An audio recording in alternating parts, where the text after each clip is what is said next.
He was a mid-level bureaucrat, sent to serve eviction notices to an extraterrestrial refugee population, but a single, accidental spray of a mysterious alien fluid would change everything.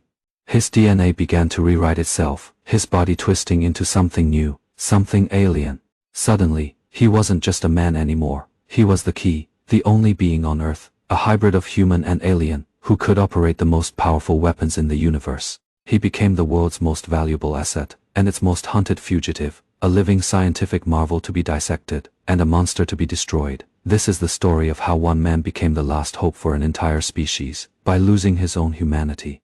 The world changed the day the ship arrived. A colossal, disabled mothership didn't appear over New York or London, but came to a dead halt above Johannesburg, South Africa. For 3 silent months, it hovered, a constant, unnerving presence in the sky. Humanity waited, oscillating between fear and wonder. Finally, authorities decided to force their way in. They expected advanced beings, perhaps gods or monsters. What they found was a million starving, sick, and aimless refugees. These insectoid creatures, derisively nicknamed prawns, but temporary became permanent. 20 years later, District 9 had devolved into a militarized slum, a lawless zone rife with crime and squalor, a powder keg of human-alien tension. The local population grew to resent the aliens, blaming them for draining resources and bringing crime. The world's patience had run out. Enter Multi-National United, or MNU, the private military corporation, contracted to manage the alien problem. With public pressure mounting, Minnesota U initiated a massive operation, the relocation of all 1.8 million aliens, to a new concentration camp, District 10, far from the city. The man chosen to lead this sensitive field operation was Wikus van der Merwe. He wasn't a soldier or a scientist, he was an enthusiastic, if slightly dim-witted, bureaucrat, whose primary qualification was being the son-in-law of a high-ranking MNU executive, Piet Smit. To Wikus, this was a career-making promotion, a chance to prove himself. Oblivious to the ethical nightmare he was about to orchestrate, he saw the task through a lens of corporate procedure and cheerful condescension. His mission, to go door-to-door and legally serve eviction notices to the prawns, a 24-hour warning required by interspecies law, a fig leaf of legitimacy for a forced migration. As the operation began, the tensions were palpable. Wikus was backed by a hardened team of MNU mercenaries, led by the ruthless Colonel Cobus Venter, a man who saw the prawns not as refugees, but as vermin to be exterminated. Wikus, trying to assert his authority, clashed immediately with Cobus's aggressive methods. He naively believed he could handle this with paperwork and persuasion, while Cobus's men were ready to shoot first and ask questions never. The convoy rode into the chaos of District 9. It was a world of makeshift shacks, mountains of trash, and simmering hostility. Wikus, with his clipboard and camera crew, stepped into the alien world, treating it like a reality television show. His interactions were a cringeworthy mix of ignorance and prejudice. He tried to get a signature from a prawn by force, dismissed their language as clicks and squawks, and used a can of cat food to bribe and distract them, mocking their intense, almost drug-like addiction to it. While serving notices, he stumbled upon an illegal shack run by a Nigerian gang. These gangs had established a black market within District 9, trading cat food for exorbitant prices, and more importantly, hoarding alien weaponry. The great irony of the alien weapons was that they were bio-mechanically locked. Only alien DNA could activate them, rendering them useless to humans. Yet, the gangs collected them, believing in a form of ritualistic magic, or mutate, where consuming alien body parts would grant them the power to use the weapons. Wikus, with a morbid curiosity, discovered a secret room filled with alien eggs. Believing them to be illegal, he callously ordered his men to incinerate the shack, listening to the popping sounds of the incubating young with a disturbing sense of satisfaction. His detachment from the life he was destroying was absolute. The operation continued to another shack, this one belonging to an unusually intelligent and articulate prawn named Christopher Johnson. Christopher resisted the eviction, arguing that it was illegal. He was different from the others. He was a thinker, a planner. Wikus, annoyed by the resistance, threatened to take Christopher's young son to social services, but his attention was quickly diverted by what he found inside the shack. It was a hidden workshop, a secret laboratory beneath the floorboards. Inside, amidst scavenged technology, was a small, cylindrical canister. It was the culmination of 20 years of secret work by Christopher. Wikus, believing it to be a dangerous, illegal device, confiscated it. As he gloated for the camera, he fumbled with the canister, a pressurized hiss, and a black, viscous fluid sprayed directly into his face. It was a moment that would seal his fate. Though he brushed it off, the fluid began its insidious work immediately. Later that day, during his surprise promotion party, his body began to rebel, a violent nosebleed of black fluid, followed by uncontrollable vomiting. At the hospital, the symptoms worsened, his fingernails fell off, and when the doctors removed the bandage from an arm injury he sustained earlier, they were met with a horrifying sight. His arm was no longer human, it was transforming into a gnarled, three-fingered prawn claw.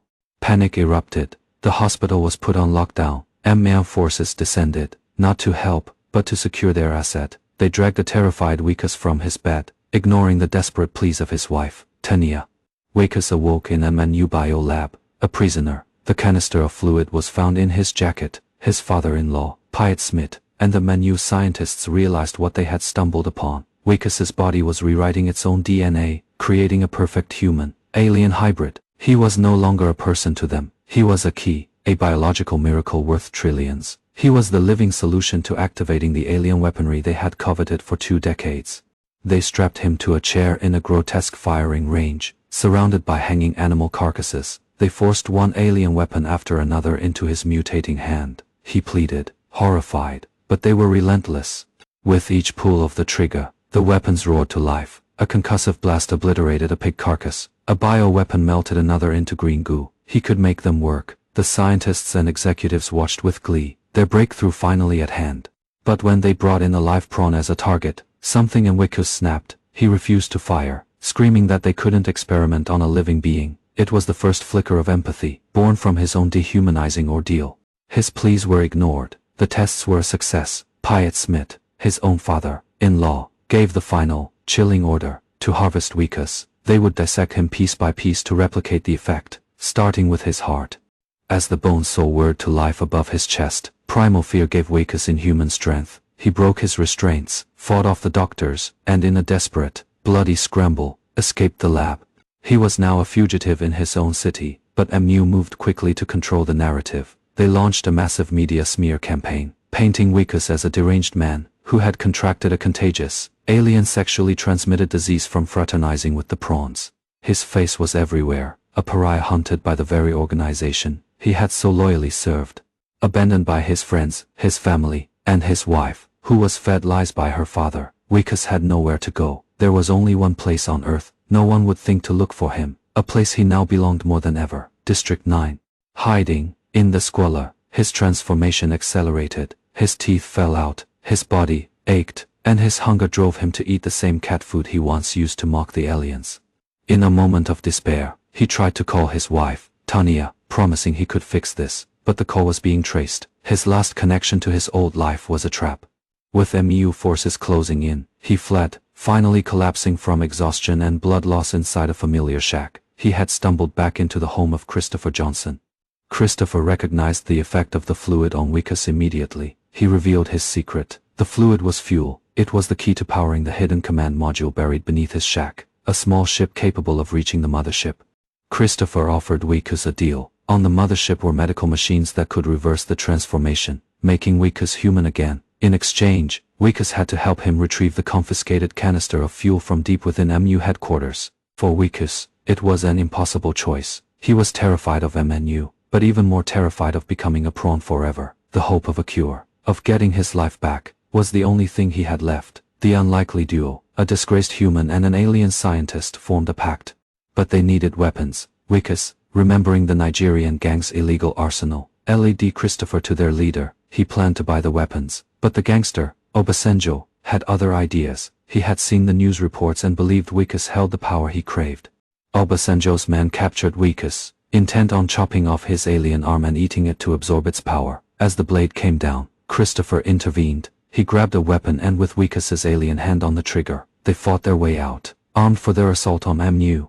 The raid on MNU headquarters was a symphony of chaos. Wikus, now wielding the devastating power he was tested with, blasted through security. He and Christopher fought their way down to the sub-level bio labs. They found the canister, but Christopher found something else, too, a horrifying truth. In the cold, sterile labs, he saw what MNU had been doing for 20 years, dissecting his people, conducting gruesome experiments on his fellow prawns, all in the name of science and profit. Enraged and grief-stricken, Christopher was nearly paralyzed by the discovery. Wikus had to drag him away as Copus and his mercenaries swarmed the lab. unleashing a hail of bullets. They escaped in a stolen MNU vehicle, racing back towards the sanctuary of District 9 with the precious fuel. Inside the command module, as Christopher prepared for launch, Wikus asked how long the cure would take. Christopher's answer was a crushing blow: 3 years. He explained that he had to go home first, to get help for his people left on Earth, to expose what Menu had done. He couldn't risk the journey for just one person, even Wikus. He promised he would return in 3 years to cure him. Betrayed and devastated, Wikus lashed out. His one hope was a lie. As they argued, a missile slammed into the command module. Cobus and his forces had found them. The ship crashed. In the ensuing chaos, Cobus captured Christopher and wounded Wikus, leaving him for dead. As Cobus prepared to execute Christopher, Wikus, bleeding and broken, saw Christopher's young son hiding nearby, watching in terror. In that moment, everything changed. His own pain, his betrayal, his lost humanity, it all fell away. He saw not an alien, but a father being torn from his child. He stumbled towards the one thing that could even the odds, a dormant alien mech suit, a weapon of war. His hybrid DNA was the key. As his alien hand connected with the controls, the machine roared to life around him. The bureaucrat was gone. The victim was gone. A warrior was born. Wikus, encased in alien armor, declared that Christopher was under his protection. He would get him to the mothership, no matter the cost.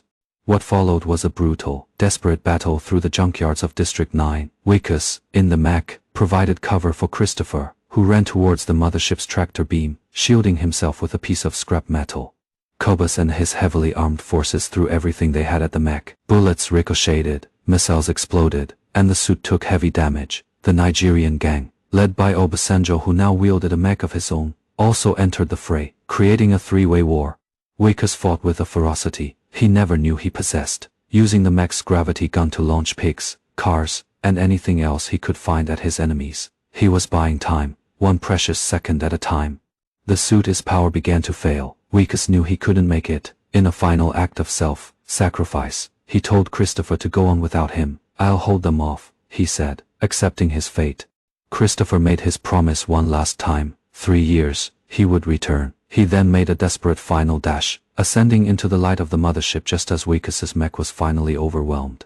The mech suit was torn apart by gunfire. Wikus was ripped from the cockpit, his body now almost fully transformed. Cobus stood over him, ready to deliver the final blow. But before he could, a group of prawns, empowered by Wikus's stand, swarmed the colonel, tearing him apart in a frenzy of vengeful justice.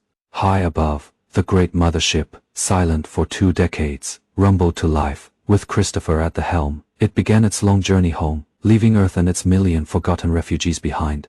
The world was left to pick up the pieces. District 9 was demolished, and the prawns were moved to the even larger District 10. The truth of MNU's illegal experiments was exposed, but the machine of oppression continued to grind on.